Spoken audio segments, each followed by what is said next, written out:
week 2 of summer reading. This week's theme is magic, and I'm Miss Lynn. I'm going to read you a story today. Be sure to come by the library this week and get your Take and Make craft bags and watch the video of Miss Donna on our Facebook and website.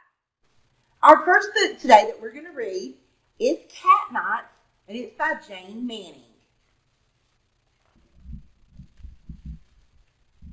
Felicity's goblin green cake blazed with candles.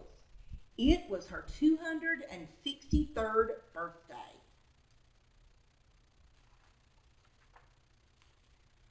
For a witch, 263 is a very big year.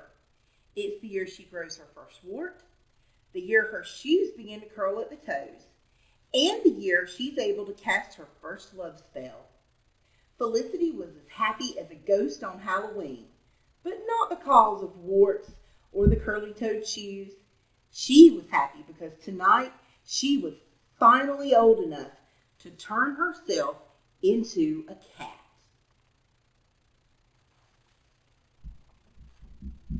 Felicity couldn't imagine anything in the whole witchy world better than being a cat. Please tell me about having whiskers and seeing in the dark. Is it fabulous? She asked her older cousins. It's good, but flying on your broomstick is better, Wanda said. I like brewing potions more, Willa added. Believe it, brewing is the best, said Woo. Felicity smiled a catty smile. Usually her cousins were right, she thought, but not this time.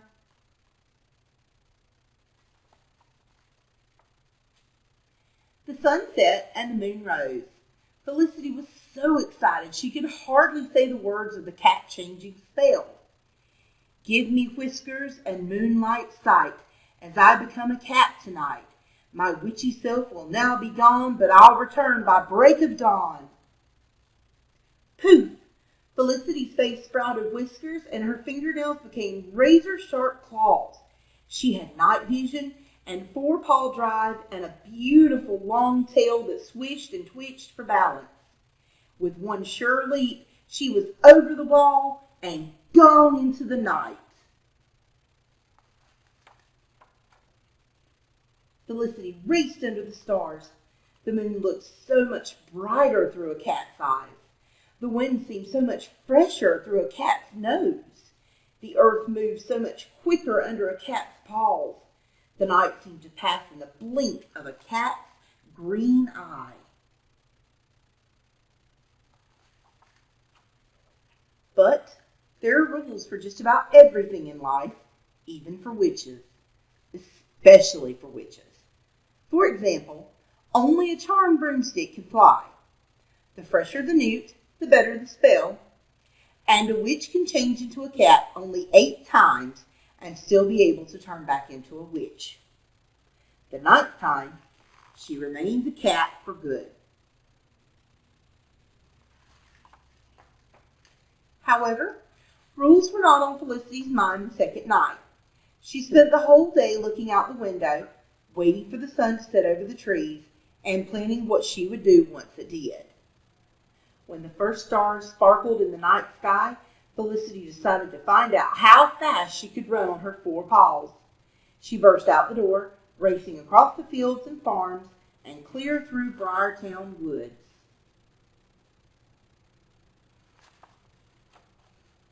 On the 3rd night, she joined some other cats to yowl at the moon. On the 4th night, she used her strong tail for balance, leaping from roof to roof to roof all over town. On the 5th night, she explored mysterious places, using her whiskers as her guide. On the 6th night, she prowled about the Gellers' farmhouse, right under their sleeping noses. By the 7th night, Felicity's cousins were certain that she didn't care a whisker about the rules. Only 2 more nights, Wanda reminded Felicity. I know, cried Felicity. Then she leapt out of the window after a fat bat.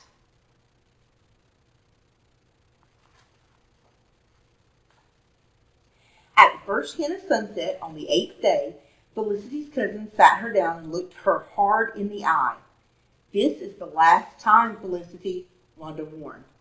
The finish, said Willow. The enchanted end, said Woo. Felicity saw that her cousins were worried about her. She didn't want to upset them. After all, they taught her how to fly on her broomstick and to cackle with style. "Maybe I'll stay in tonight," Felicity offered. "Good," cheered Wanda. "We can toast newts on the fire," said Willow. "And make toadstool tea," said Woo. But just as Felicity was about to toast her first newt, she felt the whisper of fresh night air coming through the window. It made her miss her whiskers and wish for her tail. It was far too splendid a night not to be a cat. In a flash, she was out the window, moonlight sparkling in her eyes.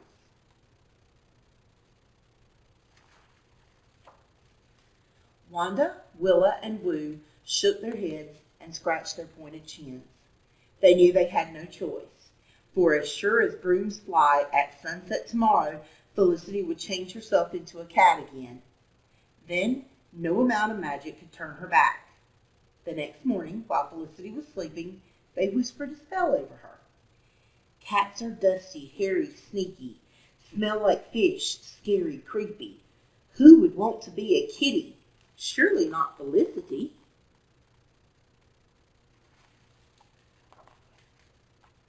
The next evening, Felicity slumped around the house, drank a glass of milk, and stared sadly out at the moon.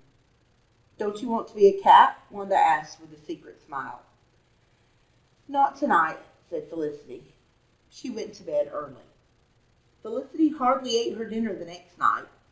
"Would you like to take a spin on your broom?" Willa asked. "Too tired," said Felicity.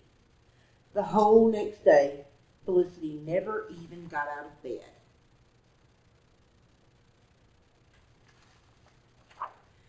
"I think the spell we cast was a mistake," Wanda said. "A bad idea," said Willa.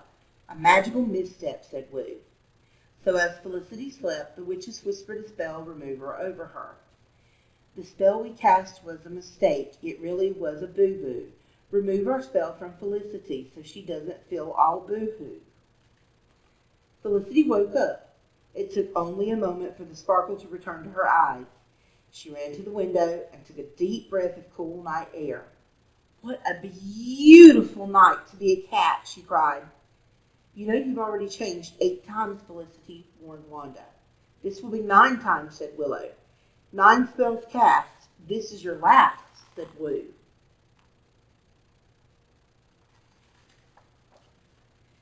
Felicity knew that it was the last time. She knew she could never change back again. She knew she'd miss her cousins, but she also knew one other thing. More than anything else in the whole witchy world, she wanted to be a cat. Poof! And that's just what she became. The end. So I hope you guys enjoyed that story. I've got one more for you, and this one's a little bit quicker than that one. This one's called The Wizard, and it is by Jack Prelutsky with illustrations by Brandon Dorman.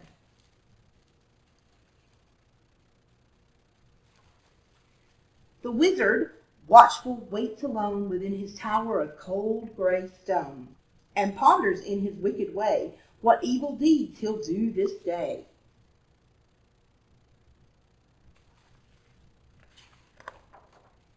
He's tall and thin with wrinkled skin, and tangled beard hangs from his chin. His cheeks are gaunt, his eyes are set deep. He scarcely eats, he needs no sleep.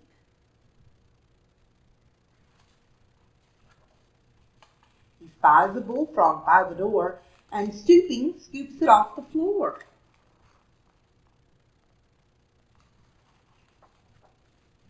He flicks his wand, the frog's a flea, through elemental sorcery.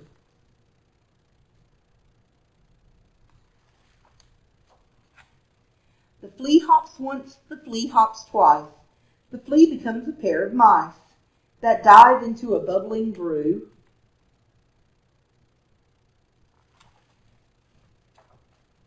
Emerging as one cockatoo.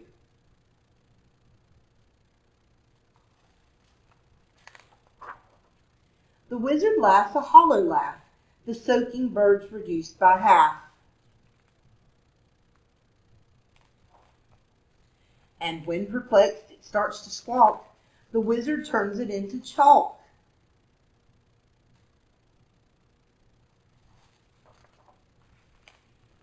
With which he deftly writes a spell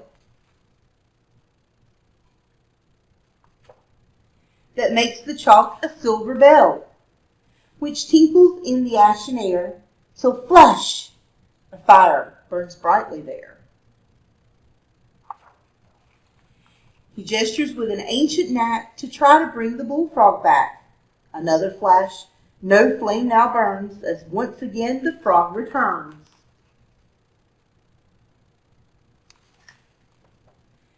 But when it bounds about in fear, the wizard shouts, "Begone from here!" And midway through a frightened croak, it vanishes in cloud of smoke. The wizard smirks a fiendish smirk, reflecting on the woes he'll work, as he consults a dusty text and checks which hex he'll conjure next.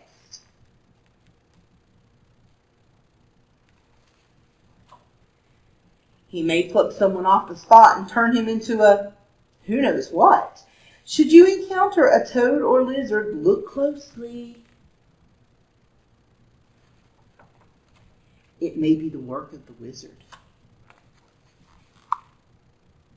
The end. So I hope you guys have had a great time with me this week. Keep on reading, visit your library, grab your Take and Make crafts, and enjoy summer reading this year, guys. See you next time.